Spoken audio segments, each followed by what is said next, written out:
Ah, tá. Beleza. Aliás, eu uso o fone do notebook aqui. Se tiver problema, me avisem. Bom, tá, joia. Valeu, gente. Isso aí, obrigado. Continuando.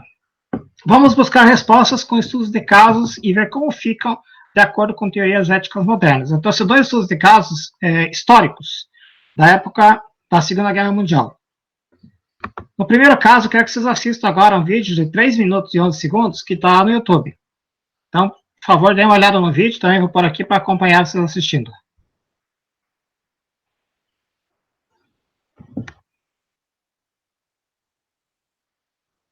Ele aparece acesso negado, você tem que colocar... Logo, copia todo o link, que ele aparece diferente, copia e cola o link que é melhor. Eu fiz o teste e também apareceu acesso negado, daí eu copiei e colei o link. Estou fazendo isso agora. Copiando e colando o link. Vai começar a bomba atômica arrasa Hiroshima, no Japão. Hiroshima é hoje uma das mais modernas cidades do Japão, mas na memória de cada um...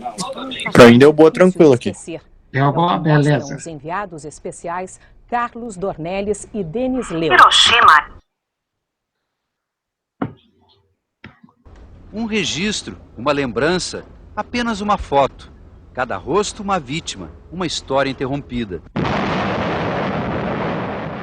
6 de agosto de 1945, 8h15 da manhã. Se alguém não conseguiu ver, avisa a primeira bomba atômica da história, lançada sobre Hiroshima por um avião americano. Foram poucos segundos e a cidade estava destruída. As imagens, feitas alguns dias depois, são impressionantes. A área mais central de Hiroshima simplesmente sumiu. Pelo menos 145 mil pessoas morreram. Muitas se desintegraram. Esta reconstituição mostra o inacreditável. A posição em que elas estavam quando desapareceram. Só ficou a sombra, deixada pela radiação. Os efeitos radioativos eram desconhecidos até então. Espalharam-se por uma área onde viviam mais de 340 mil pessoas. Como os homens estavam fora na guerra, Hiroshima era uma cidade de mulheres e crianças, as grandes vítimas. É muito difícil saber com exatidão, mas é provável que tenham morrido pelo menos 40 mil crianças por causa da explosão da bomba. Aqui nesse painel estão apenas os nomes das escolas onde elas estudavam. Cada pedacinho desses aqui, ó, é uma escola diferente. E elas são centenas, 802 escolas, principalmente de Hiroshima, mas também de vários outros pontos do país. Crianças que estavam aqui no dia da explosão. Hoje são justamente as crianças a maioria dos visitantes no Museu de Hiroshima. Aqui elas descobrem o que pouca gente sabe. Esta bola vermelha mostra que a bomba não explodiu no chão, mas a quase 600 metros de altura, o que aumentou o poder de destruição. As roupas dilaceradas, o triciclo carbonizado, as telhas das casas derretidas. Esses jovens dizem que ficaram impressionados com o relógio parado na hora exata da explosão.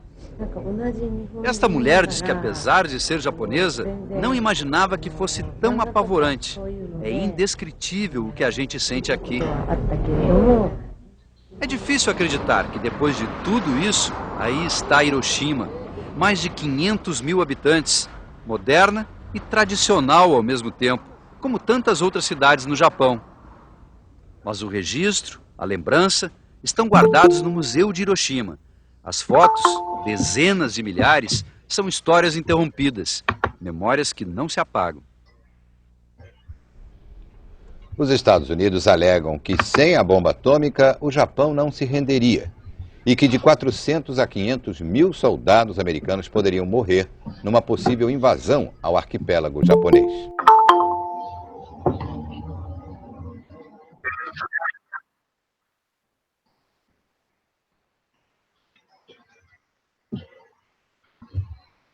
Beleza. Acho que deu mesmo. Às 11h32 da manhã do dia 30 de outubro de... Então, beleza. O caso é o seguinte, Truman e a bomba atômica. Errol Truman, presidente dos Estados Unidos na época da Segunda Guerra Mundial, no final da Segunda Guerra, ele decidiu lançar a primeira bomba atômica sobre Hiroshima, que é a cidade japonesa.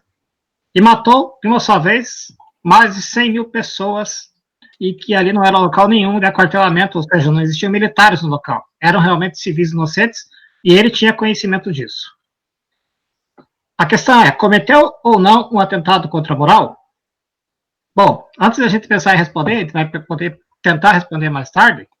Truman queria pôr fim à guerra o mais depressa possível, e queria obrigar o governo japonês a render-se.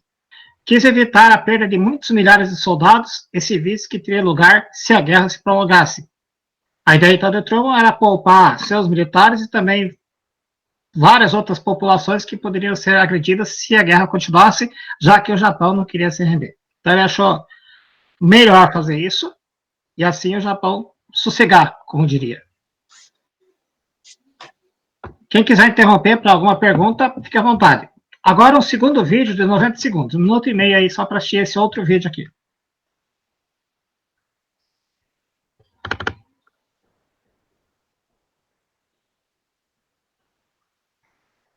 É a mesma coisa, melhor copiar e colar o link.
Feito. Então, pessoal, é o seguinte, esses dois vídeos aí estão colocados para dar uma sustentação só no tema. O segundo não tem relação com o texto que vem a seguir, mas tem relação com a questão de salvar gente na Segunda Guerra Mundial. Apesar de que vocês têm aí a visão, assim mesmo eu vou ler o texto aqui dos pescadores holandeses e os nazis. Durante a Segunda Guerra Mundial, os pescadores holandeses transportavam secretamente nos seus barcos refugiados judeus para a Inglaterra. E os barcos de pesca com refugiados a bordo eram, por vezes, interceptados por barcos patrulhas nazis. Ou seja, os alemães estavam procurando realmente se tinha alguma coisa errada, principalmente isso, a fuga dos judeus. O capitão nazi perguntava então ao capitão holandês qual o seu destino, quem estava a bordo e assim por diante. Os pescadores mentiam e obtinham permissão de passagem. Ora, é claro que os pescadores tinham apenas duas alternativas: mentir ou permitir que os seus passageiros e eles mesmos fossem apanhados e executados. Não havia outra alternativa. Os pescadores holandeses encontravam-se então na seguinte situação: ou mentimos, ou permitimos o homicídio de pessoas inocentes, inclusive eles. Os pescadores teriam de escolher uma dessas opções. Não tinha outra saída. Eles tinham que mentir para se salvar e principalmente mentir para salvar aquelas pessoas. Inicialmente, eles poderiam não transportar e não salvar ninguém e ficar na deles. Mas eles optaram por salvar as pessoas. Só que daí mentiam para o governo, na época, os que mandavam realmente, que eram os nazistas. Joia? Então vamos à questão. Então, o que se entende por necessidade de fundamentação moral? Nós precisamos discutir isso agora. A ética é você fundamentar a moral. A ética é você refletir sobre o que é moral. E a moral é a prática de algo. Então, a fundamentação da moral é estabelecer critério que distinga uma ação correta, uma ação que é considerada boa, justa, legal, etc., de uma ação incorreta, que é considerada uma ação má, uma ação injusta, uma ação ilegal. Isso tudo de acordo com a moral vigente. Voltando à questão lá do segundo tema, na Segunda Guerra Mundial, a questão moral instituída pelos alemães na Europa era de que judeus deveriam ser presos. Os judeus não deveriam ficar soltos. Então, a moral vigente era essa, e todos deveriam obedecer o que era determinado pelo nazismo e também pelo fascismo de Mussolini. Mas o problema é justamente fazer essas distinções. Primeira questão, que nós já discutimos em aula e tal, no primeiro dia lá foi bem interessante, vocês também ficaram questionando, como saber o que é bom e o que é mal? Como que eu posso, na minha vida, no meu dia a dia, distinguir isso? Aparentemente é fácil. Se eu faço uma coisa ruim, eu já percebo, se eu faço uma coisa boa também. Mas nem sempre é assim. Como distinguir o moralmente correto do moralmente incorreto? Quer dizer, como é que eu sei como funciona o grupo em que eu estou? Vou dar um exemplo de hoje, né? Está proibido a partir das 22 horas ficar na rua. Nós temos um toque de recolher aqui na Vitória, em algumas cidades também por aí. Eu, por exemplo, gosto sempre de chegar na faculdade sem caminhar. E hoje é a mesma coisa, estou com aquela vontade de fazer isso, não fiz durante o dia, porque sair durante o dia, caminhar por aí é risco de ser xingado por quem também está na rua, é interessante, mas não quis arriscar. Mas à noite seria uma boa. Mas como eu tenho toque de recolher, eu não posso sair. Mas será que eu devo sair?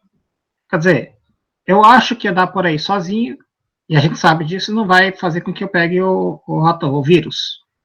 Mas até que ponto isso é correto ou incorreto do ponto de vista da moral?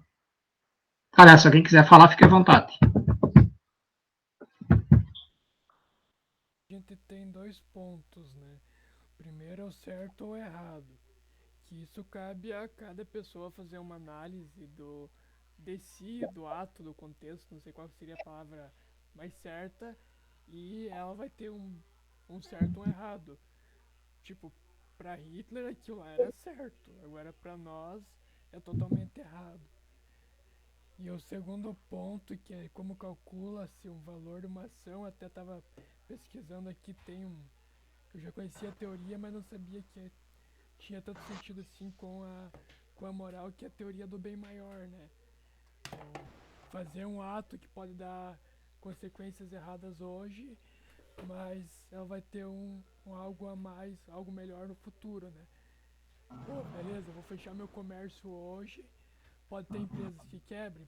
vão quebrar com certeza, microempreendedores vai quebrar. Porém, a gente está evitando algo pior na frente.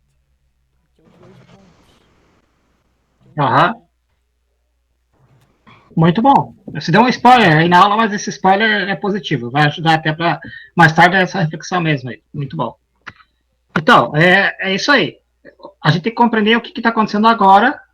Não hoje, não estou falando especificamente do momento nosso aqui do vírus, mas agora na sociedade que você está, no grupo que você está, para decidir o que é uma ação correta ou incorreta, e até calcular o valor da sua ação. E essa citação de Hitler, que para ele era correto eliminar os judeus, é uma visão, realmente uma visão moral. E tanto que muitos milhares de pessoas seguiram Hitler acreditando nisso. Beleza, ótimo. Então, mas para que você possa definir melhor, e essas são questões até meio científicas, ou meio não, científicas, porque te ajuda a pensar bem o que é e decidir o que é moralmente correto ou não. Primeiro, a intenção de quem pratica a ação. Aquela frase que o inferno está cheio de bens intencionados é verdadeira, porque às vezes a pessoa tem uma intenção de praticar uma coisa boa e pratica uma coisa ruim, que deve ser o segundo caso, que são as consequências da ação praticada. Então não adianta só querer praticar uma boa ação e não pensar depois nas consequências. Alguém quer falar? A questão ali de valores e certo e errado.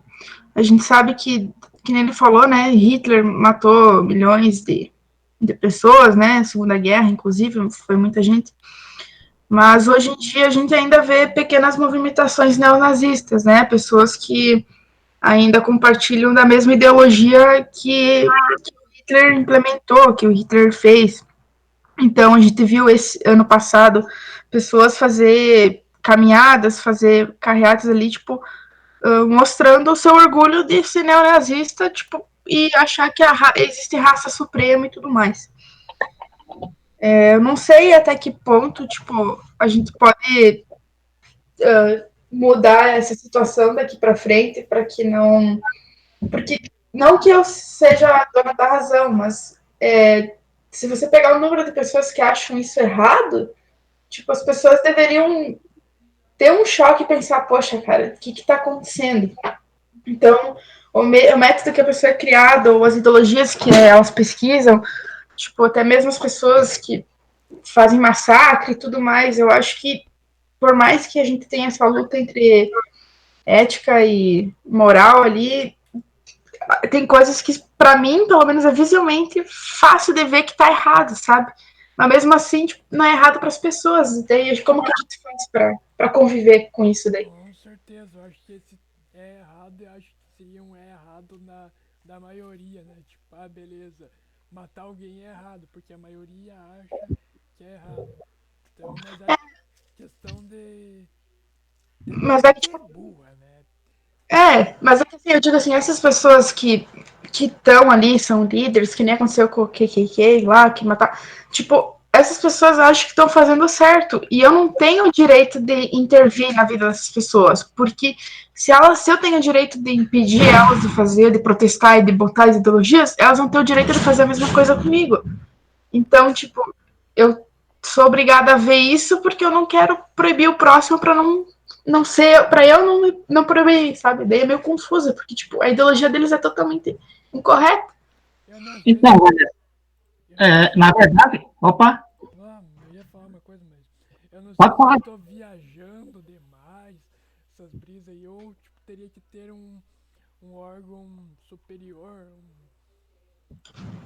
que vire censura, apesar que é uma censura. Não, mas existe, é que tá a questão. Legalmente, o neonazismo é proibido em todos os países da ONU. Então, ser neonazista é crime. Qualquer ação contra o neonazista que você possa tomar legal, até de prender neonazistas, é permitida. Nessa questão é tranquilo. Já a Ku Klux Klan, que a Vanessa citou, é diferente, porque quando eles cometerem um crime, daí sim, mas eles mantiverem a ideologia deles, com eles, tá tudo certo. Qual é o crime? De repente eles começarem a tratar as pessoas com racismo. E outra questão, a perseguição aos judeus também é um crime de racismo e é um crime universal. Também acontece de poder tomar atitudes contra. Então, o respeito à opinião, ele tem limite. E quando passa a ser legal, aí não se respeita mais esse tipo de opinião. Pode falar. Eu acho que é que a gente sempre fica tentando. A gente vive em constante guerra, né? Tipo, com a nossa ética e nossa moral, porque a gente tem que seguir os valores que a gente é criado, mas ao mesmo tempo o mundo tá praticamente uma droga, né? Tipo, hoje em dia tem muita informação, a gente muda toda hora. Então, para mim, pelo menos, eu tenho uma briga muito constante comigo, tipo, porque assim, o que eu penso é ético, vai contra a minha moral, mas aí, tipo, isso às vezes é difícil, porque até você tentar botar a casa em ordem, no caso a cabeça, tipo, que nem eu falei, é difícil você chegar e proibir o direito do outro de ir, vir e falar asneira, mesmo que, tipo, por exemplo, terra é plana. Eu não posso chegar pra pessoa e falar assim, cara, não para de falar, tipo, bater na pessoa, coisa, porque ela tá impondo o que ela pensa. A partir do momento que eu fizer isso com ela vai poder fazer isso comigo. E eu não quero que caia na minha boca, sabe? Sim. Então, aí tem uma questão também que a gente chama de antropológica, que é você respeitar, em termos de a visão do outro. A gente chama de alteridade. É você entender como que o outro procede. Por exemplo, você não concorda que a Terra é plana. Beleza, a gente não concorda. Mas tem alguns que acham. Você pode achar que a pessoa é idiota, imbecil, burro, seja o que for. Você não pode falar isso. Porque você tem que respeitar a opinião dele, né? É o respeito à opinião do outro. Já que essa opinião não prejudica em nada o desenvolvimento da humanidade. Mas eu, tipo, às vezes eu fico pensando, né? Porque hoje em dia Eu acho que eu não lembro, nunca, não tive uma memória minha no momento que eu coloquei uma opinião diversa e aquilo foi visto como um debate, sempre foi visto como discussão. Por exemplo, eu acredito em tal coisa, minha família acredita em outra. Automaticamente a gente não está debatendo e respeitando. Eu nunca tive uma pessoa que falou assim, não, beleza, teu posicionamento eu tenho o meu. Sempre foi tipo, nossa, sempre foi no tom de crítica. Mesmo às vezes eu querendo falar assim, gente, eu penso assim, não sei o quê, daí a pessoa, em vez de apresentar de repente um argumento melhor ou fazer um debate, não, às vezes acaba atacando. Então, para mim, o que falta hoje bastante é respeitar o que o outro pensa e saber debater os assuntos, saber botar, tipo, cada um pensa, ver o que pode chegar num acordo ou não. Hoje em dia, por causa da internet, porque todo mundo consegue sentar atrás do computador e escrever textões e tudo que pensa, aí quando uma pessoa vai e discorda dessa pessoa, automaticamente ela se ofende. Ela não sabe mais, tipo, beleza. Não, é tudo levado para a parte da ofensa, como se fosse um ataque pessoal. E às vezes eu nem conheço a pessoa.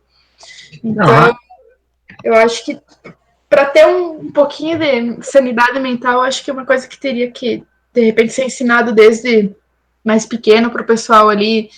Essa questão de, tipo, tem gente que vai discordar com a tua opinião, com o teu ponto de vista, e você tem que ficar bem com isso. Você não tem que levar como se fosse um ataque pessoal.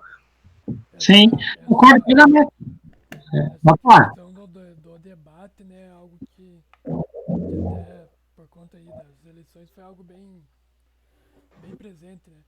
Acho que o principal fato é assim, depois que a gente escolhe um lado da moeda, seja em política, religião, qualquer outra, a gente é natural talvez assumir que os outros estejam errados, né? E é raro quando a gente conhece alguém que tem uma opinião diferente e a gente consiga debater de forma racional, né? Apresentar argumentos e talvez até depois mudar opiniões em um debate. Só que isso é extremamente... Mas é que eu não sei pra você, mas eu não sou ensinada. Tipo, na minha escola não fui ensinada. A gente tinha eu tive o quê? 2 debates em toda a minha vida escolar. Nossa! Né? O primeiro debate a gente teve ainda com o professor Atílio. Talvez foi o primeiro debate que a gente teve na minha vida estudantil, entre aspas. Um debate de argumentos, sim, tipo, sintonizado. Agora, tipo, é isso que falta. Tipo, as escolas não ensinam as pessoas a defender esses argumentos ou impor pontos críticos. Eles, de alguma forma, a interpretação de texto, beleza, mas as pessoas não estão sabendo interpretar a crítica dos outros, a opinião dos outros. Então, a base seria essa hoje, né? A gente tem que ver o seguinte, esse treino, debate em aula, no ensino médio, é muito importante. No colégio que eu trabalho, a gente faz isso direto. Agora trocou, eu era professor de filosofia, agora tem outro professor de filosofia que também faz muito debate, e isso é bom. Eu faço em sociologia, só que realmente, a gente sempre coloca isso nos debates. A questão da empatia. É você colocar isso no lugar do outro, né? E isso é muito difícil. Pode haver convivência em casal, quando o casal começa a discutir, brigar e gritar. É porque os dois querem pôr a sua verdade, mas nenhum quer ouvir do outro. E eu acho que, Vanessa, o que você está colocando é bem certinho. Acontece isso muito hoje na sociedade. Primeiro, você querem... o tempo todo, né? Oi? Acontece o tempo todo, por causa... Não digo na internet, a internet toda é assim. Qualquer texto que eu abro no Facebook ou no Instagram vai ter, tipo, um ataque, assim. Tipo, ninguém respeita ninguém, sabe? Isso, se xingam, etc, tal, porque cada um quer impor a sua vontade. E pior ainda, né? As pessoas não se escutam. O problema é o fato de você ter que escutar o outro, saber o que ele quer dizer realmente. Tem aquela teoria assim, ó. O que você disse, o que você pensou em dizer, o que realmente eu ouvi de você, o que eu entendi e o que eu quero entender, são 5 formas diferentes de dar errado uma interpretação. E as pessoas ficam só tentando realmente achar problemas no que os outros falam. Geralmente é assim, principalmente quando é debate. Principalmente quando você está tratando assuntos de moral e ética, e assuntos gerais, de política, é assim mesmo. Você tem razão, concordo. Teve uma época, acho que antes de eu me mudar para cá, que meu irmão se mudou para casa. A gente pensa coisas muito diferentes, né? Mesmo sendo irmão, ambos têm pensamentos totalmente opostos. Então, chegou uma época que a gente tentou botar assim, ó, vamos pegar um assunto por semana, então, o meu, a gente se junta e tenta debater sem gritar, sem prejudicar o outro, como se fosse cada um botando a sua opinião no jogo. Acho que a gente fez isso aqui 2, 3 vezes, mas a primeira vez eu tive vontade de pular no pescoço dele e cortar ele fora, porque eu achei muito ridículo, mas daí depois, com o tempo, a gente tem que pensar que nem se falou, da questão de empatia. Ele tem essa visão, eu tenho a minha, a gente está tentando ajudar um outro, tentando pôr a visão que a gente tem das coisas. Questão de lugar de fala também é uma coisa muito importante. Eu sei que talvez tem gente que não concorde, mas você opinar sobre o outro e sentir, por exemplo, eu não posso opinar sobre racismo, eu não posso chegar num lugar e explanar, porque eu nunca sofri isso, em nenhum momento. Então, eu tenho que respeitar as pessoas que sofreram e a única coisa que eu posso fazer é, tipo, perguntar, conversar sobre isso e impor o meu ponto de vista para, de repente, as pessoas me ajudar. Então, acho que há muita gente querendo sentir tudo, falar de tudo e às vezes nunca passou por nada, sabe? Sim. E a gente tá deixando as pessoas que realmente têm alguma coisa boa para falar, a gente tá deixando essas pessoas, tipo, mudas. Então, acho que é interessante a gente, né, de repente, no futuro, numa educação melhor, a gente ter um desenvolvimento diferente desde pequenos. Né? Mas sabe que é interessante, até eu mesmo, professor, eu pratico isso o máximo possível, mas ouvindo você falar e ouvindo vocês comentarem e colocarem esses termos, até para mim mesmo, profissionalmente, me ajuda bastante a repensar algumas coisas, e isso é bom. E quanto mais a gente coloca esses temas em grupos, assim como está sendo colocado agora, é importante, porque alguém está pensando aí, no meio de nós também, poxa, é verdade, eu posso agir assim, etc e tal. Então é bem importante isso daí. Aliás, sim, eu tenho visto nas aulas, por exemplo, você coloca, Vanessa, várias questões. E isso é muito legal, porque outras pessoas acabam entrando nessas questões, e ali na sua turma eu tenho visto que os que debatem realmente, pelo menos nas minhas aulas, não vi ninguém querer impor a verdade, assim, é assim mesmo, e pronto, e que se impor. É isso mesmo. É um exercício constante, né? Exercício constante. Mas vamos ver aqui, ó. O Arthur falou: surrar neonazistas seria uma ação imoral? Levando em conta que a maioria das pessoas são contra eles? Então, surrar é praticar a justiça com as próprias mãos, né? Não pode. Não pode. Mas legalmente é possível prender neonazistas. Aí, se for o caso, se for prender e o cara reagir, e você for bom de briga e precisar dominar o cara, é tudo teu problema, né? Mas o mais é deixar com a polícia. Oi. Beleza. Vamos para o próximo slide lá, então. Diante das considerações que nós vimos até agora, 2 teorias éticas são bem utilizadas na atualidade. Depois que eu falei do spoiler que foi dado anteriormente, porque tem a ver aqui com a ética deontológica, que é muito a ver com o trabalho, com o profissional também, usa-se bastante, e a utilitarista, que é a nossa ética do cotidiano, do dia a dia. Mas as duas são bem praticadas atualmente. Ambas são do séculos XVIII e XIX. Bastante tratadas, teoricamente, e tudo mais. Aqui é rapidamente uma revisão delas. Mas continue à vontade para interromper e perguntar. O Lucas Tavares, esse debate foi massa. Opa, nem teve debate ainda. Tem mais gente debater aí, né, bom? A teoria ética de Kant. Eu acho que ele quis falar que o debate a gente teve com o professor Atílio no primeiro ano, porque ele mandou a mensagem enquanto eu tava falando. Ah, que beleza. Então tá. Sim. O Atílio também é outro muito bom de promover debate em sala de aula.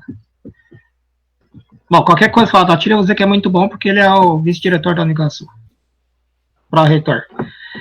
A teoria ética de Kant. Quando é que a intenção tem valor moral ou é boa? Quando o propósito do agente é cumprir o dever pelo dever. Ou seja, eu vou fazer porque eu sei que tem que ser feito. Assim e pronto. O cumprimento do dever é o único motivo em que a ação se baseia. Exemplo, não roubar porque esse ato é errado. E não porque possa ser castigado. Nesse pensamento, não precisaríamos que existissem leis, correto? Né? Se cada um pensasse, vou fazer a coisa certa, de acordo com o que eu acho que é certo, não teria leis. Concordam ou não? Eu acho que para a sociedade viver civilizados, né? A gente tem seus leis, seus deveres que a gente tem que seguir. Senão ia ser uma loucura. Exatamente. Por mais que a gente ache, eu vou fazer certo, tem que seguir as leis. Tem que um pouco que a gente contra aquilo que a gente conversou na aula passada, né? Da ética dentro da religião, né? Eu vou fazer porque é o certo e não porque se eu não fizer eu vou pro inferno. Ele dá um choque, né? Entre essas duas. Sim, é verdade, né? Na religião é muito forte, o choque é maior. Mas em geral, né? Na sociedade acontece a gente tem que passar por isso. Vamos imaginar aqui uma situação, próximo slide, do comportamento de 2 comerciantes na situação atual da pandemia. Um suposto João, um nome aleatório, não aumenta os preços porque tem medo de perder clientes. O seu motivo é egoísta, pois está pensando em si somente. A sua ação, porém, ela é conforme o dever moral, mas não é pelo dever moral. Ou seja, ele não aumentou os preços, que é o correto, mas ele não aumentou só porque ele não quer perder clientes. Outro comerciante, um suposto Vicente, ele não aumenta os preços por julgar que sua ação moral é agir de forma justa. Então ele acha que o justo é manter os preços normal. A sua ação é feita por dever. Qual está certo e qual está errado? Ou os dois estão certos ou os dois estão errados? Eu me lembrei da questão de tipo, quando a gente faz uma questão de, por exemplo, doa para alguém ou ajuda alguém que precisa. Até quando que é uma coisa, tipo, boa para outra pessoa, se ao mesmo tempo que a gente doa, tipo, é altruísta, porque a gente se sente bem com isso, né? Legal, você colocou uma coisa interessante. Eu vou te jogar uma pergunta agora, então. Realmente é altruísta. E você acha que, fazendo uma boa ação e tirando foto que fez a boa ação e postando no Facebook, etc., a ação continua sendo boa ou não? Como é que é isso? Porque tem gente que faz isso, né? Eu faço isso, não serve. Eu acho que é uma questão totalmente altruísta. É tipo, se você botar, por exemplo, para divulgar, é que aí me pegou, porque as pessoas geralmente só querem divulgar a ação, mas ao mesmo tempo estão se beneficiando delas. Então, não tem como fazer alguma coisa bem para o outro, tipo, você nunca vai fazer algo para o outro que você se sinta mal, porque você está ajudando alguém, automaticamente você se sente bem, o que é um negócio bom para você. Então, para mim, fica um negócio, não é tipo nem generoso, é mais para inflar o nosso ego, ou de alguma forma ter isso em mente, tipo, eu ajudei outra pessoa. Eu acho mais bonito quando você ajuda e faz a tua parte sem precisar ficar explanando que você está fazendo a tua parte. Aí entra um pouquinho daquela frase também, né? O que uma mão faz, a outra não precisa ficar sabendo, né? Então, a é a seguinte, não é importante você divulgar para que outras pessoas também pratiquem?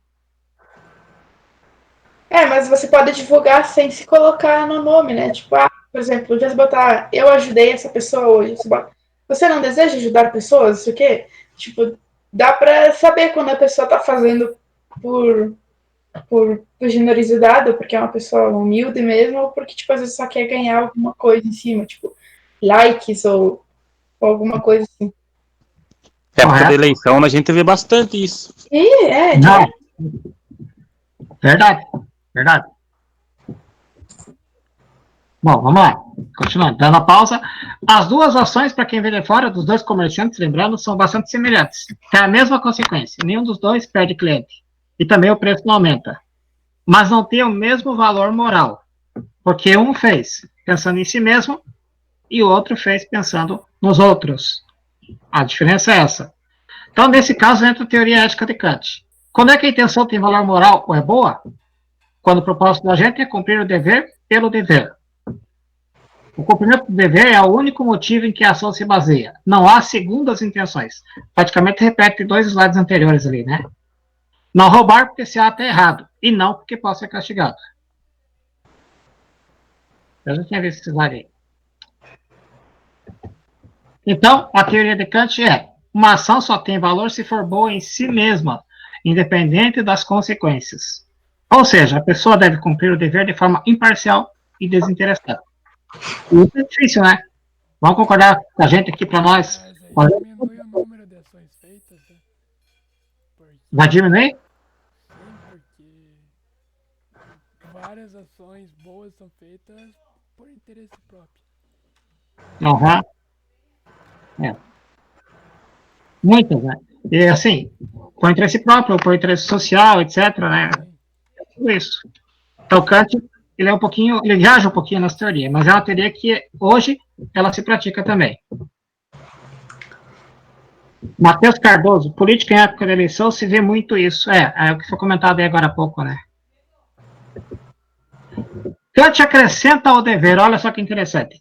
Age de tal maneira que uses a humanidade, tanto na tua pessoa como na pessoa de outrem, sempre e simultaneamente como fim, e nunca apenas como meio. Então, nesse caso, cada ser humano é um fim em si, e não um meio para conseguir as coisas. Você vai ajudar alguém por aquele alguém, e não para que você se promova em cima daquela pessoa. Essa é a ideia.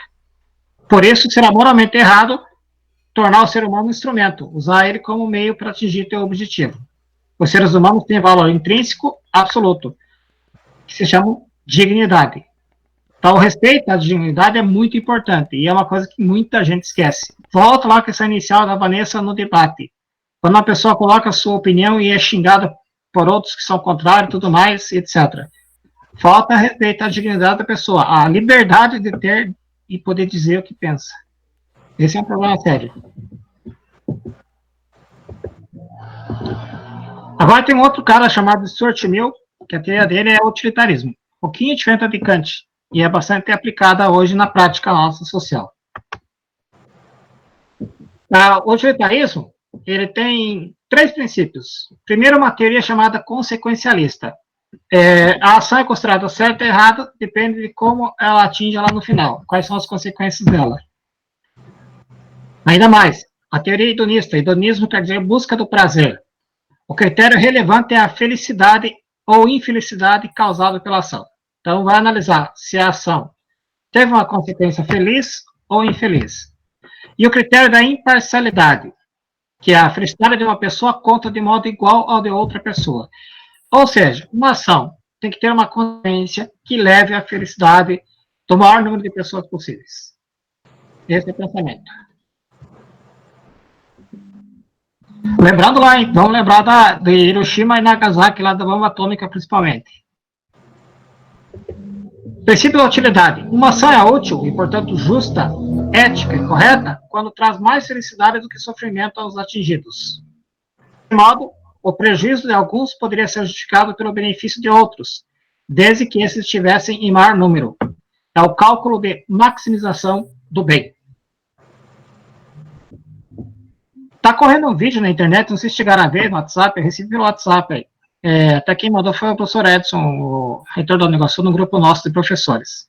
Que eles chegam para um cara e perguntam assim para ele, para você, qual que é o número, assim, ideal de pessoas que possam morrer em alguma situação, por ano, não lembro lá se é por ano e tal, e tudo mais.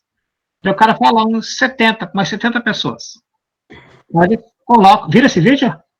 Alguém viu? Inclusive passou agora. Eu vi. Interessante, né? Então, aí para quem não viu, aí eles colocam 70 pessoas vindo em direção a esse cara e essas 70 pessoas são da família dele. Aí ele repensa esse número de 70, né? E na questão da utilidade, é essa a questão, né? Pensando hoje na nossa situação aqui de coronavírus. Qual que é o número ideal de pessoas que possam morrer? Aí você fica pensando agora no vídeo e não vai querer falar nenhum número. Mas, infelizmente, existe uma teoria da utilidade. Algumas pessoas vão morrer. Mas é que vão morrer, mas não é que a gente queira que morra, né? Sim, a gente não quer que morra, mas a gente sabe que, se for pensar assim, você vai pensar assim no número. Existe um número. Já morreram algumas pessoas? Já. Então, acho que... Um pensamento que eu tive, acho que foi ali quando deu aquele alto índice na Itália, né? Então chegou a um ponto que a Itália falou, pessoas acima de 80 anos, infelizmente, vão morrer, porque não, né? Tipo, ou você salva as pessoas mais jovens, ou você pega os que são velhinhas. Aí, tipo, começou vários pensamentos, tipo, cara, como assim? As pessoas trabalharam a vida inteira para construir a Itália, para ajudar, passaram por guerra, passaram não sei o quê. Aí para o governo chegar e falar assim, 80 anos, ó, infelizmente não tem leito para você, nós vamos deixar para outras pessoas. E ao mesmo tempo, eles podiam estar tirando o leito de crianças e jovens que podem construir ainda, sabe? Então, eu acho que para eles deve ter sido bem, bem complicado uma decisão dessa, de tipo, vou deixar morrer porque não tenho o que fazer. Tipo, mas para tua família, imagina chegar assim para você e falar assim, infelizmente, teu avô e tua avó ali tem 80 anos, não vai ter o que fazer, vai morrer. Não tem como botar no hospital. Então, a pessoa fica frustrada, mas ao mesmo tempo tem que entender que, tipo, ou você salva essas pessoas, ou você salva, digamos, o futuro, né? Sim. Então, eu tenho uma amiga. Oi? Pode falar. Não, tipo, achei complicado esse pensamento deles de, tipo, ter que decidir quem que vai morrer, quem que vai viver, sabe? Pois é, eu tenho uma amiga aqui, até abri aqui o WhatsApp dela para ler para vocês. Ela trabalha em Curitiba com reservas de UTIs no hospital. E ela está muito preocupada. Ela escreveu assim para mim: estou com medo de ter que definir quem morre e quem vive. Hoje eu fiz uma reunião e tive que mandar iniciar as cotações para a locação de container refrigerado para os corpos, que o pessoal já está contando das mortes futuras, né, possíveis. Como a administração pública é lenta, tenho que planejar. Os meus técnicos pediram para nos preparar. Salvo 53 pessoas com 53 UTIs. Ou seja, ela tem 53 UTIs, e se passar disso, ela vai ter que selecionar quem fica na UTI ou não. Então é bem isso aí. Agora, como decidir isso, né? É bem complicado. Isso em São José dos Pinhais. Eu espero que não chegue a esse ponto, estou torcendo para que não chegue, mas é o medo que ela tem. Você chegar a um ponto onde você vai escolher qual vida mais importante que a do outro, acho que é algo assustador, é algo bizarro, né? Tipo, a minha vida vale mais que a tua. Não vale, cara. Nenhuma vida vale mais que a outra. O problema é que, tipo, essa jogada vai ser pra, tipo, nós aqui, né? Pessoal, classe média. Tipo, o pessoal que agora tem mais direito aquisitivo não precisam, muitas vezes, passar por essa situação, né? Porque... Então, tipo, ali já vem uma parte social mais, e, tipo... não é classe rica que tá morrendo, não é classe das pessoas que têm, tipo, um monte de dinheiro e podem fazer de tudo. Contratar, botar um hospital, montar um hospital só para pessoas, se eles quiserem. Nós não temos essa escolha. Então, tipo, a primeira parte a ser exterminada que vai ter que escolher isso é a gente. E essa classe aí é 1% da classe brasileira, né? A maioria vai sofrer mesmo, no sentido geral. Mas só um comentário aí agora, não lembro quem fez aí. Assim, entre a minha vida e da outra pessoa, ainda fica fácil. Eu, por exemplo, tenho quase certeza que decidir entre a minha vida e da outra pessoa, que seja uma pessoa que não tenha o meu sangue, eu vou decidir pela minha vida. Agora, você decidir a vida de duas pessoas extra você, é pior ainda, né? Você ou você que vai morrer? Outra questão, assim, que não que eu seja contra, e tem casos que eu sou a favor, tipo, a pena de morte ali para determinados casos, de pessoas que estupram, que matam e tudo mais. Só que daí, às vezes eu penso assim, tipo, beleza, a pessoa vai ser para pena de morte, vai para cadeira, mas automaticamente tem alguém matando essa pessoa. Então, essa pessoa tem moral ainda para julgar se a outra pessoa vai morrer ou não, porque ela também tá matando. Então, tipo, são coisas que a gente fica, que, né, não tem nada para fazer na quarentena, né, a gente vai ler coisa idiota, assim, mas a gente debate direto, assim, com minhas amigas, eu falo, gente, que, tipo assim, pensa assim, o cara, pena de morte, beleza, estuprou e matou muitas mulheres, que nem aconteceu, e o cara vai pra cadeira de morte. Apoio, beleza, o cara fez mal pra sociedade também. Só que até que... só que a que ponto, tipo, a pessoa que mandou matar a outra tem moral pra falar daquela pessoa? Porque talvez essa pessoa que tá mandando matou muito mais gente do que a pessoa que tá na cadeira. Então, tipo... é complicado, é complicado. São várias coisas que a gente pensa, né? Mas é bom pensar nessas coisas, porque quando você pensa, pelo menos você consegue já ter uma reflexão melhor do que quem não pensa nunca nisso. Tem gente que foge desse pensamento, né? Então é bom pensar realmente nisso aí. É bem interessante. Lá, felicidade geral e felicidade individual. E talvez seja bem isso daí também, ó. A felicidade de que fala o utilitarismo não é simplesmente a felicidade individual, mas também não é a felicidade geral à custa da felicidade do agente, ou seja, da pessoa. A minha felicidade é tão importante como a dos outros envolvidos, nem mais, nem menos. Ou seja, a minha felicidade não conta mais do que a felicidade dos outros. Essa é a teoria utilitarista. E eu acho que se todo mundo pensa assim, funciona melhor, né? Sim. Agora, digamos assim, Você tem um carrão bonito, legal, caro, e vem um cara que é bem pobre e rouba teu carro. E você tem seguro repõe teu carro. E esse cara que é bem pobre roubou, vendeu e pegou uma graninha por ele. Tá certo? É eticamente isso. O cara foi ajudado por você? É moralmente correto o que ele fez? Não. Não. Bem seco, né? Não, porque ele agiu de forma ilegal. Era mais fácil. Tudo bem que as pessoas não fazem isso, né? Mas daí aí vai, mas não é certo. Não é certo você tirar de outra pessoa o que você não tem, porque senão o mundo, meu Deus do céu. Imagina, né? É que eu já vi uma promotora falar dessa teoria do utilitarismo, dizendo que isso seria utilitarista, assim, deixar a pessoa ser feliz também. Eu discordo totalmente, claro. Mas eu não ia ficar feliz nem um pouco. Sim, eu tá tirando minha felicidade, porque eu ia ficar puta, ia ficar triste. Imagina o cara levou meu carro, que eu demorei às vezes, tempo para pagar o negócio. Uhum. Bom, normas morais comuns não devem ser seguidas cegamente. Aí a questão também é importante, né? As situações em que não seguir uma determinada norma moral terá melhores consequências globais do que respeitá-la. E aqui vem o que está dando bastante discussão essa semana, né? Eu coloquei para nós aqui. Por exemplo, qual é a norma moral a respeito de ficar ou não em casa em época de pandemia? Quer dizer, tá certo ou tá errado nós ficarmos em casa? Tá certo. Totalmente? 100%? Eu que não sou grupo essencial, para mim tá tranquilo. Para mim também, eu moro sozinho, mas estou bem, não estou tendo nenhum tipo de visagem, nada disso. Mas estou pensando o seguinte, mas tem muita gente na rua trabalhando, tem pessoal do supermercado trabalhando, pessoal na farmácia, o pessoal do lixo, caminhoneiros, etc e tal. Então tem muita gente na rua, tem polícia que vai verificar se o pessoal está saindo de casa ou não, depois das 22 horas. Então tem gente saindo. E essas pessoas estão cumprindo, claro, o seu dever, mas elas deveriam também ficar em casa, já que não podemos deixar passar o vírus. Só que automaticamente a gente pode ficar em casa, a gente só tá em casa para de alguma forma ajudar essas pessoas que estão dando a cara a tapa. A gente, na verdade, está evitando acontecer alguma coisa.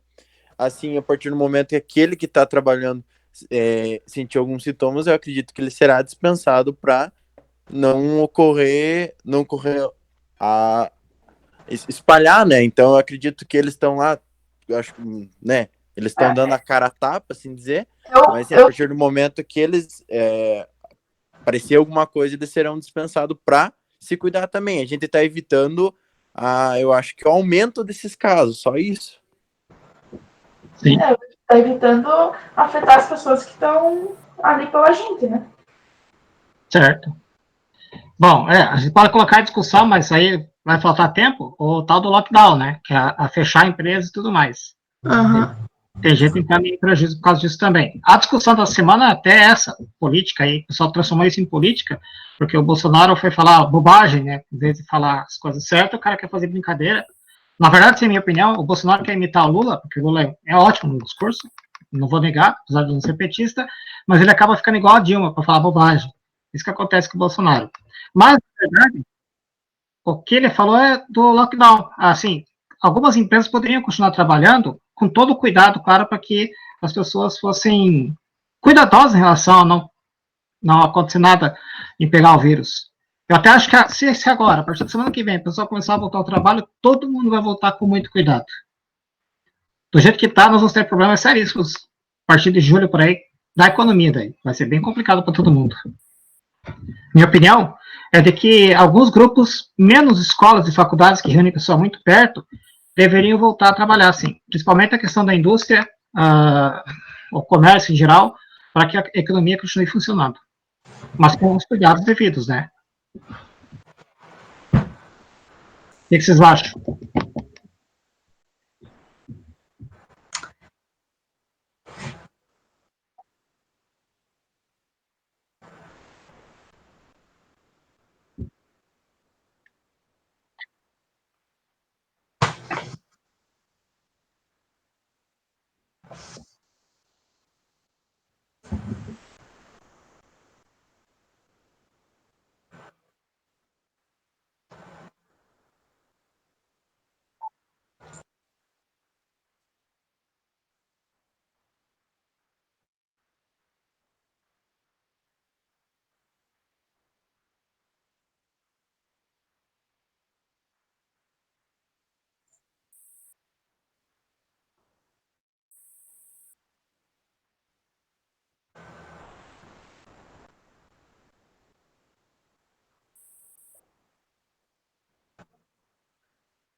eu já, tipo, a única coisa que eu não consigo entender é que, assim, se a gente não tivesse nenhum exemplo de que parar ali, esse negócio de crise econômica e tudo mais iria acontecer, já pior que a gente tem exemplo. A Itália foi isso. O presidente da Itália preferiu não fechar as fronteiras porque ia ter uma crise econômica e aí beleza. Aí a Itália virou o epicentro do vírus lá, porque não fechou e que não quis quebrar a economia.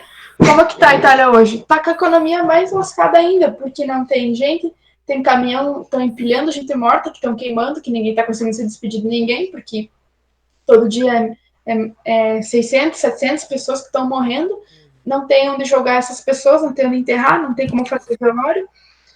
Então, acho que sim, é só a gente se basear nos outros países. O que eles estão fazendo? Gente, os Estados Unidos fechou tudo, o cara falou assim, ó, vamos fazer um negócio de 2 trilhões aqui, aí quem ganha menos de 1.600 vai ganhar $1.200 e $500 por criança na casa. 2 trilhões estão fazendo isso. Boa, beleza. E daí, tipo, poxa, que nem a gente tava falando, quando liberasse, por exemplo, liberasse uma cesta, uma renda básica para quem realmente não pode ficar, que tem que ficar parado e tudo mais, esse dinheiro que eles iam liberar ia girar entre o Brasil. Então a nossa economia, tipo, poderia continuar ainda respirando por aparelhos ali, tipo, bem de boa, sabe? Mas aí quando você resolve não fechar e prefere ter uma sobrecarga nos hospitais que não tem para todo mundo, que já estão fazendo bases em estádio para poder atender as pessoas. Quando as pessoas ficam sem dinheiro, porque não vai ter dinheiro quando estourar um negócio que nem estourou na Itália, não vai ter circulação nenhuma de movimentação de fornecedor, de distribuidor, porque as pessoas vão estar quebradas, porque ou vão estar mortas, ou vão estar nos hospitais, então acho que assim, por mais que o Brasil já está lascado, tinha que dar pelo menos alguma coisa para poder movimentar economicamente, para deixar o Brasil ali, ó, capengando, mas tipo, girando ainda, do que a gente erguer uma economia em cima de pessoas que estão morrendo, tipo. É melhor respirar por aparelho do que não respirar, né? Como que você vai levantar uma economia em cima de corpos mortos? Não tem como fazer isso. As pessoas da empresa que vão morrer, donos de lojas que vão morrer, como que a gente vai faturar em cima disso? É aquela coisa, com quarentena forçada ou não, tem empresa que vai falir, não tem o que fazer. Não, então, exatamente, só que tipo... A gente não fica tudo em casa e... tipo... Isso é o melhor momento pra reerguer essa economia, né? Sim, mas a melhor maneira de manter a economia é manter a gente em casa e quem não pode trabalhar, quem não é essencial, quem não tá recebendo, quem não tá realmente... Tipo, beleza, faz uma renda básica aí só por uns meses, só pra gente poder ter ainda a circulação da moeda e tudo mais. Eu concordo com o que o Jesus falou, a Vanessa também falou, porque é melhor você ter uma crise agora que depois a gente vai se reerguer do que 2 depois, né? Uma econômica e uma de saúde, né? Certo, concordo também, gostei do que eu ouvi. Bom, vamos lá agora para a gente ir encerrando. Eu quero que vocês já tá com o microfone aberto, isso está bem legal. A primeira turma que eu vejo saber usar o microfone, que legal. Tá certo, são 3 que estão usando aí, mas tá bom. Cara, eu falo de vez em quando. Agora eu quero que vocês analisem os casos que apareceram no começo sobre 2 perspectivas. Bom, as 2 perspectivas, né? Na verdade, vamos pensar o seguinte: o caso do presidente americano que jogou a bomba atômica em Hiroshima. Na teoria deontológica, ele fez pelo dever de guerra, de acabar com a guerra. Na teoria utilitarista, ele fez achando que jogando a bomba em Hiroshima estaria tudo certo, ele acabaria com a guerra, ficaria melhor para a população, para os Estados Unidos mesmo e para a população mundial.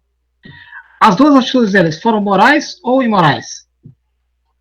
As 2 não, a atitude dele, né? Nas 2 questões. Foram morais? Foi moral ou imoral a atitude? Acho que nem eu entendi minha pergunta. Vou fazer de novo. Ele jogar a bomba atômica em Hiroshima para evitar continuar a guerra, foi moral ou imoral? Imoral? Por que imoral, você acha? Pior que deu um chute agora. Não, na verdade é o seguinte. Na verdade vai de qualquer, vai da pessoa, né? Eu acredito que vai da pessoa. Pra ele talvez tenha sido moral, mas para os outros depende. Isso. Se você pensar que era necessário fazer isso para acabar a guerra, você acha que foi moral. Se você pensar que ele deveria tentar negociar mais vezes, e mesmo que continuasse a guerra e não matar pessoas inocentes, é imoral. Exatamente isso. Então depende de como você analisa a situação. Que é muito agora também, essa questão que vocês falaram sobre ficar em casa e nem trabalhar, dá problemas econômicos, mas é melhor dar menos problemas econômicos, é a mesma análise. Quer dizer, é difícil decidir moral e imoral conforme a situação que estamos vivendo ou que viveram naquela época da Segunda Guerra Mundial, né? Eu acho que esse negócio aí ficou meio louco, né? Porque quando a gente começa o ano, começa tipo, uma coisa, a gente nunca acha que vai passar por um negócio desse, tipo uma pandemia, um negócio que as pessoas... Como eu não sei como as pessoas têm capacidade de querer colocar valor em cima de outras pessoas, tipo, quanto que vale a morte para reerguer um país que já está quebrado mesmo. Então, eu achei que eu não ia viver para ver um negócio desse, sabe? Tipo, esse ano para mim tá sendo...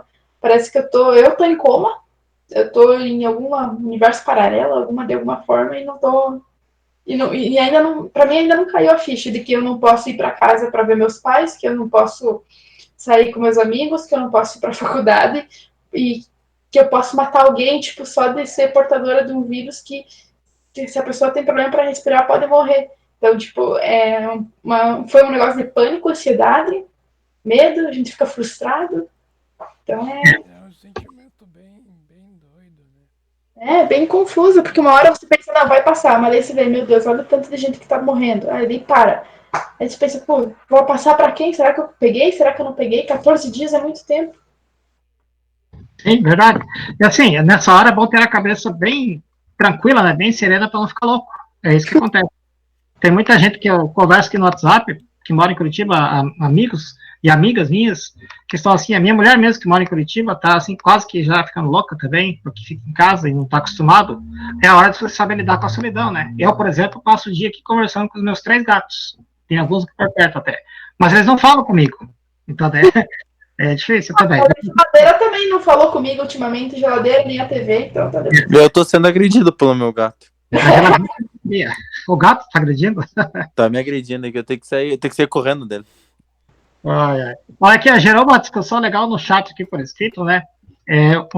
O Júlio acha que é imoral porque não matou soldados e sim matou crianças e mulheres inocentes, verdade, né? Desse ponto de vista imoral. E o Lucas fala, mas qual que é o sentido de atacar centros cívicos em uma guerra? E ele justificou dizendo que era necessário porque não tinha outro lugar para atacar no momento. Até dizem algumas questões de tempo, de nuvens, de tempo de voo, etc.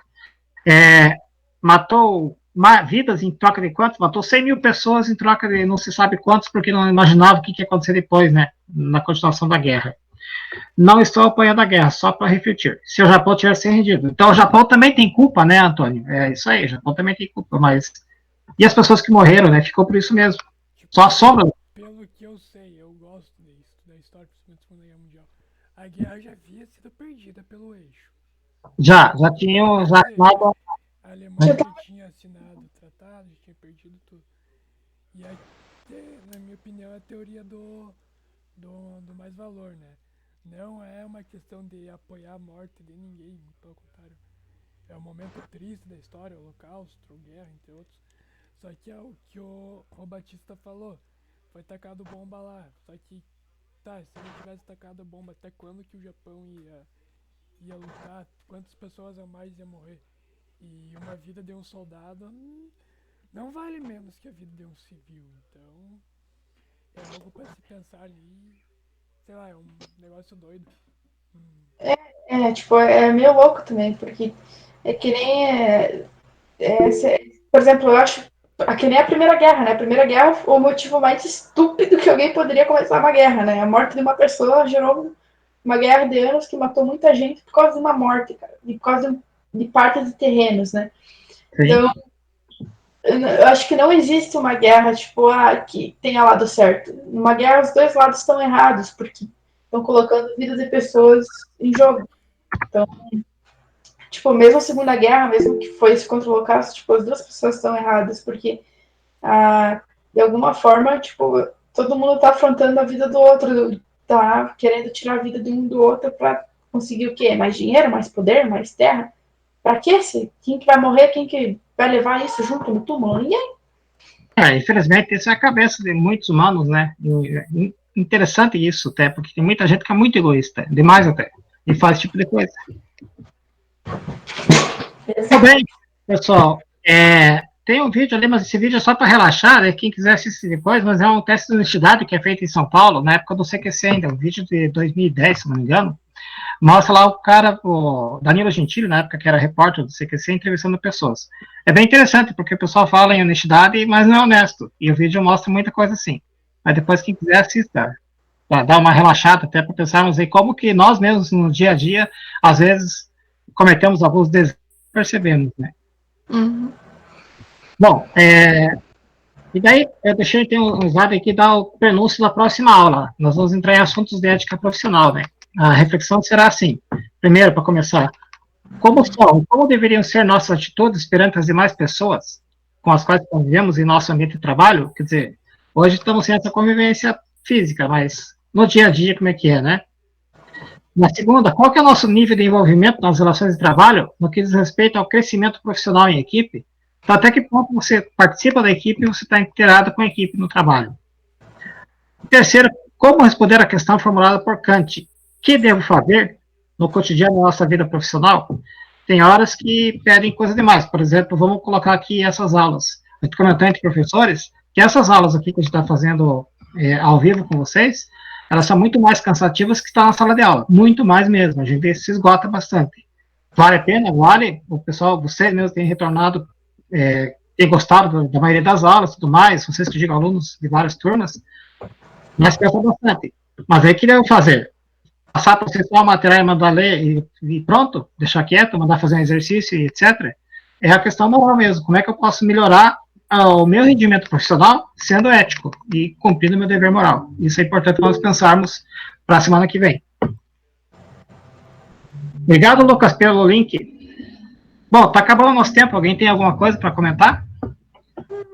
Até agora nada. Não. Já falei tudo que eu tinha para falar. Eu gostei muito, pessoal, da aula. Gostei do debate. Achei bem legal. Eu não estava esperando tão bom assim. Eu achei que vocês iam até debater mesmo, mas não tão bem assim. Obrigado pela colaboração. Imagina. Que isso, foi nada. Foi nada. Eu só não concordo com a Vanessa que não. Sempre que precisar de uma opinião aí, vamos lá. Não peça da Vanessa, brincadeira. Você quer. E sabe que isso de vocês participarem é bom, porque daí não cansa tanto quanto a gente pensa que vai cansar quando fica só falando na aula. E eu até acho interessante quando a gente voltar, quando tudo estiver normal, fazermos aí uma festinha, né, para comemorar a volta e, em vez de fazer aula, fazer um contato e tomar cerveja e comer carne, para poder... dava boa. Eu não sei mais o que é sair de casa, faz desde quinta-feira que eu não boto o pé para fora de casa. Complicado, quando sair, eu vou estranhar. Olha, eu tenho feito caminhada, mas assim, eu percebo que a caminhada não tem plano nenhum, não tem nenhum contato social. Eu saio caminhar e volto para casa. Mas tá bem sem movimento por aí. Tá bem complicado. Aí eu caminho do computador pro quarto, do quarto pra cozinha pegar comida, cozinha pro quarto. Eu tô caminhando bastante também. Coloca um negócio que mede os passos dentro de casa para ver quanto você caminha dentro de casa nessa época. Bom, aqui na chamada tem 24 pessoas e aqui no link também tem 24 pessoas. Então eu não preciso nem fazer chamada, que estão todos presentes. Eu vou fazer porque é o seguinte, agora que eu lembrei. Não foi o caso aqui, mas tem turma que o pessoal deixa ligado o vídeo e vai para outras coisas. E não assiste a aula. Bom, agora quero que vocês escutem, cada um o seu nome aí e responda presente, igual na sala de aula mesmo. Vai lá, Antônio. Quem não quiser falar, escreve presente. Isso, ali, Antônio escreveu presente. Arthur. Brian. Everton. Gabriel. Presente. Giovanni. Presente. Guilherme. Gustavo. Wesley. Muito bem. João Lucas. Júlio César. Lucas, o primeiro Lucas lá, Angeli, Lucas Tavares, Lucas Velli. Salve, salve. Matheus Cardoso, Matheus Bernardo. Presente. Matheus Birer, Matheus Isaac, Mieliton, Rafael Diego, presente. Vanessa, presente. Vitor Elias, Andrei, Wesley. O Andrei, cadê o Andrei? Vamos provar com o Mexicho? Faltou o Andrei e o Wesley, não estou vendo aqui, ó, não responderam. Os dois W aí, parece dupla sertaneja. O Andrei e o Wesley, dupla universitário. Beleza, gente, só os dois estão com falta aqui, porque não responderam. Falou! Tudo bem, até a próxima. Boa sexta, amanhã.